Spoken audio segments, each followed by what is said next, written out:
नादिर भाई यकीन करें, अपना इतनी रोस्टिंग की है, इतने फड्डों के अंदर मैं घुसा हूँ जो लोगों को पता भी नहीं है। रियल टाइम फड्डे लोग 10-10 बंदे मेरे घर के सामने 4-4 गन्नों के साथ आए हैं। अच्छा। मारने मुझे।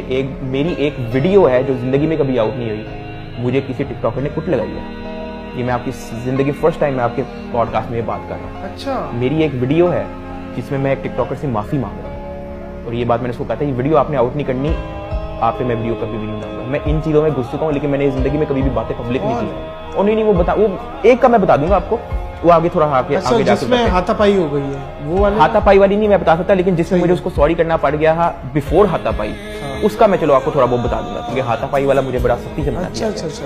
अच्छा, तो मैं इन चीजों में पड़ा हूँ, लेकिन अभी तक ये खबर मेरे मामा या पापा में से किसी को नहीं पहुंची। अच्छा। तो वो मैं अपने तक रखता हूँ, उसका मैं पब्लिक ड्रामा बनाने को मैं बना सकता हूँ,